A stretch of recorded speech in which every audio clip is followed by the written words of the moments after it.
wants to go next? Go. John? Yes, it's Eric Prayer, county resident from District 3, and it's Yeah. no secret that my efforts over the past several years to make available to the public knowledge of how their resources are being allocated or withheld by the Los Angeles County Board of Supervisors have aroused the anger and resentment of the county's top leadership, including the CEO.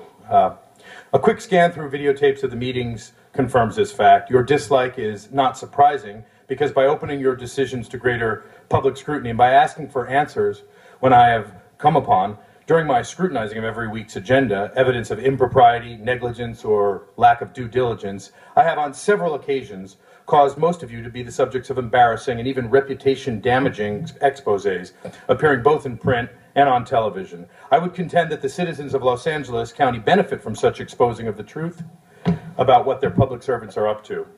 Your efforts to silence my inconvenient scrutiny of your dealings have been formidable, however contemptuous of the most fundamental ideals of this great democracy. First, you said I was crazy. Then you implied that I was jumping the queue. Then Supervisor Yaroslavsky's deputy, who's speaking to him now, appeared on KCRW and attacked me on the public radio.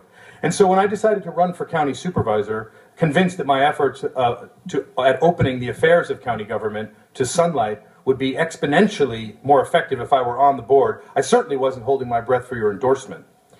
What I did not expect was the unimaginably vigorous effort to derail my candidacy. First, by ensuring that all the debates facilitated or influenced by the 3rd District office excluded me, even though I was the first to file. But second, and most recently, by an action so flagrantly in violation of the Fair Political Practices Commission's rules that I would never have dreamed that anyone could be so unethical and self-destructive as to engage in it.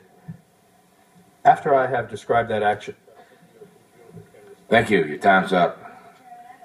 No, that's a soundbite for his campaign. I'm sure he's going to run under it. Yes.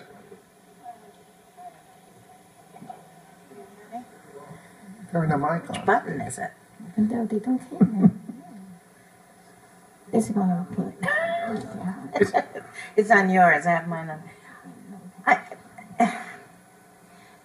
I need to know, do you realize, I know that we want you to have all the information that you need and everything, since you want to chime in on all of the issues before us, and I can appreciate that. But are you associated, do you know the kind of cost that every single one of your, information, what is it called? Public Records Act, all of this is costing us millions and millions of dollars by, some of your actions. I won't say millions. Let's say hundreds of dollars. I must say, I'm impressed. Yeah. I'm not sure where you're. And my interest is that, again, I don't want to reject your right to know and the information. Is it some kind of arrangement that we could make with you so you could come in and we can share our files and you could spend some time reading them? Or is it that you want a copy of everything made and it's taking... If somebody has reported to you that there are millions of dollars in public record acts, it is an astonishing misstatement. Mr. Previn. Well, I was going to respond. I understand, but I mean, it's hundreds of dollars, hundreds and hundreds of dollars. Do you realize the expense? No, I understand. You pay for the copyright, for the copying of it. Okay. Keep it up. $5. I know, and that's for a copy, sir. That's the one. Sir? No, it's not for the labor. All right. Excuse me. Excuse me. No.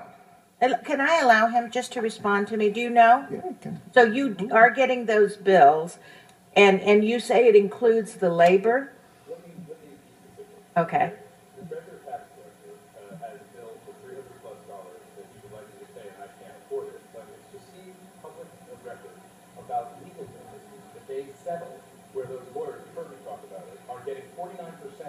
Excuse me, now, wait a minute, Mr. Previn, I want you to answer the question I'm asking you. I want you to answer the question. So now, right now, you have an outstanding bill for over $380 you haven't paid. If I want the record, I have to hire a treasurer tax collector employee to go get those records. Okay, So when it came up with the sheriff. All right, so then, again, that's a different issue. But, excuse me, start again. Right now, I am being informed that the effort to get all of the records that you're asking for is costing us hundreds of dollars.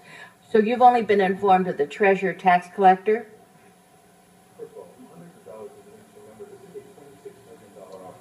Sir, and this is over 10 million people. What we're trying to do is be responsive to you. I just want to know, are you saying you are paying for the labor to collect all of these records? I'm giving you an example. I pay for all of the records that I get. Okay, I don't pay the labor of Paul Kim. All right, but it is very clear that what I'm going to do, Mr. Previn, excuse me, this is my time. You already had your time. Mr. Previn, what I'm going to do is I'm going to request that you get a copy of all of the labor that is involved. Now, I don't mind you getting all of these records, but maybe we can create a mechanism so that you could come in, review these records. So you're entitled to them. I'm not going to say you're not entitled to them, but us making the copies, us creating it is getting very expensive because you seem to be very prolific in your request. All the records that I've received appear in 3 or 4 boxes. So it's an absolute distortion what you said, and it's false. Well, again, Excuse me. Again, whether I'm just I'm just getting information, I just want to know it'll be shared with you. Thank you very much, Mr. Previn. Thank you. Mr. Walsh, next, please. Let me respond. No, I said no. Mr. Walsh? American Golf Records have to pay for them. Good. I hope you have. John Walsh, blogging at HollywoodHighlands.org. I think you were very responsible, Miss